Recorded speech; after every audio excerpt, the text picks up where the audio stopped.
Over 20 years ago, I coined the expression think big, and it's been a part of my life ever since. It's also come true. I became an even bigger success after I said it than I was before. And that's one reason I think it's an important way to think. It obviously works, and that's what I'm going to talk about today. What I said exactly in my first book, The Art of the Deal, is as follows. I like thinking big. I always have. To me, it's very simple. If you're going to be thinking anyway, you might as well think big. That book was a bestseller, and it's considered a business classic at this point. But I never thought those words would become bestsellers in their own right.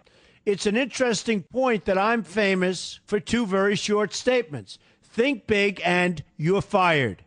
But let's stick to the first one for today. And I'd suggest strongly that you pay attention so that you won't have to hear the second one.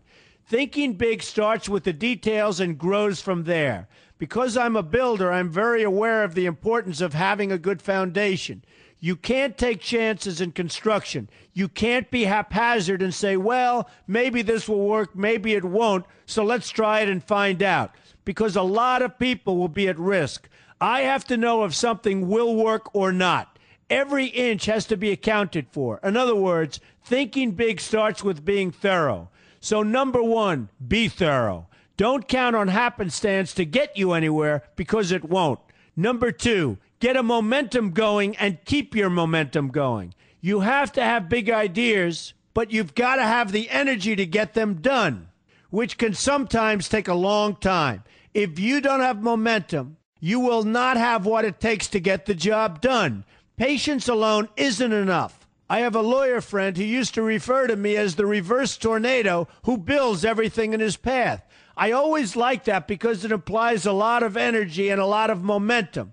And that's exactly what it takes to get anything done. So keep your momentum going. Number three, stay focused. You have to stay focused. The minute you lose focus, you will also be losing your momentum. They go together, and you will accomplish a lot more, even amazing things, if you make sure you keep these two things working together for you. I've seen very talented people literally go down the drain because they couldn't seem to keep their focus long enough to get anything done. In this day of multitasking, that can be a real challenge, but it's absolutely necessary. Ask yourself this question: what should I be thinking about right now? That simple question can restore your focus in no time at all. And your answer right now should be listening to Donald Trump. Number four, look at the solution, not the problem. This is very important if you ever want to learn to think big. And here's why. No matter what you do, you're bound to run into problems. It's just part of life, a part of business, a part of anything worth doing. If you let the problems get in your way, they'll become bigger than your idea was to begin with, and you will be a wipeout. No matter how bad things look, keep your focus on the solution, and you will be surprised how things can work out, and work out properly. One way I do this is to ask myself when confronting a possible problem, is this a blip or is this a catastrophe? A catastrophe is something like an earthquake, a tsunami, a war, and so forth, and a blip is everything else. Right away, you'll have the right perspective, and your equilibrium will be restored. So keep your focus on the solution. Number five, see opportunity for what it is, an opportunity. For example, why are you listening to me today? Curiosity? You like me? You don't like me? You want to learn? You have nothing else to do? You want to hear me tell you you're fired? I hope not. But whatever your reasons might be, they've brought you to a good place to get involved and to learn. And that's an opportunity right there. People think that because I'm rich and famous that I know everything. I know a lot, but one thing I know is that I don't know everything. So I ask myself this question every day. What can I learn today that I didn't know before? And you know what? I learn something new every single day. That's a big reason for my success, and the same thing can apply to you. Take the time to see today as an opportunity, and you'll be surprised by what can come your way. Be open to new ideas, and you will be creating your own opportunities before too long. Number six, know everything you can about what you're doing. That's a good way to cover your bases. Another good way is to read the book Robert Kiyosaki and I have written together, Why We Want You to Be Rich. It's about covering your bases and knowing what's going on. I remember when some guys came in to meet with me about a great idea they had for an atrium for a building on Wall Street. It was a beautiful idea except for one thing. None of them had thought about how the building would be supported around this fabulous atrium.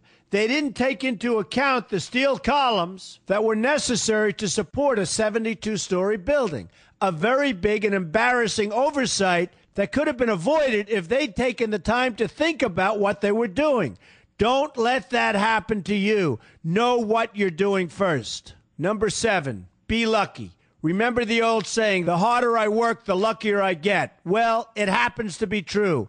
It works for me, and I've encountered some pretty big successes. But this goes along with something that's absolutely necessary for great success. Be passionate. You have to love what you're doing if you want to be successful at it. My father told me that it's absolutely true. I might work 7 days a week, but it doesn't seem like work to me because I love what I'm doing. If you don't like what you're doing, find something else to do, or do it part-time until you can find something full-time. You will never be successful, happy, or healthy unless you're doing what you love to do. That's just the way it is. So give it some thought. In fact, give it a lot of thought. For example, if you're feeling frustrated, there are 2 ways to look at the situation. Frustration can mean that maybe you're expecting too much, or it can be an indication that you know you should be or could be doing more. Use frustration as a motivator. Use it to get where you want to go instead of staying where you don't want to be. But above all, be passionate. That's the fast track to success, no matter what your interests are. Number 8, see yourself as victorious. That can zap negativity immediately and put a positive spin on problems. I've gotten to the point where I see problems as challenges that I'll enjoy meeting and dealing with. My point here is that no matter what you do, you will encounter problems. Why not see them as challenges instead and know that you are more capable of dealing with them? That's positive thinking with a realistic slant. When I go into negotiations, I keep an open mind to what may happen. But I can tell you that there's already a done deal attitude on my part. I've already thought the process through to the extent that I know everything will be better off if they agree with what I've come up with because I've taken both sides into account. I enter the situation with a victorious attitude, and I've had enough victories to know that this attitude works. Use it. Number 9, be smart. Know that you have something unique to offer because you do use the tools that are provided for you and remain open to new ideas. That's being smart. That's also where innovation comes from. Being smart means you know how to use what you've got. That doesn't mean there's nothing left to learn, but it means that you will have the ability to learn and move forward with success. And success is very important. Success is what you want. Just be successful. Believe me, you'll be happier. I know people who have had very few real advantages in life, and yet they've managed to become giant successes. They figured out how to use what they had, not to dwell on what they didn't have. I'm convinced that everyone has something useful to offer, and if you apply yourself diligently, you'll find that you have what it takes to succeed, and you're going to be a lot happier for it. Number 10, above all, never give up. Never, never, never give up. The only time you will be a failure is if you quit trying. Only losers quit. The biggest losers in the world are quitters. Winners keep on going. So whatever you do, never give up. My father always used to harp, never give up, son. Never give up. Don't ever quit. I never want to see you give up or quit. Well, my father was a smart guy, and I listened to him. And remember, think big. A good way to start is to read our new book, Why We Want You to Be Rich. 2 men, 1 message. There's a lot of great advice in there for you, and I expect you to pay attention. You're going to do fantastically well. You're going to be a winner, and I'm going to see you in the winner's circle.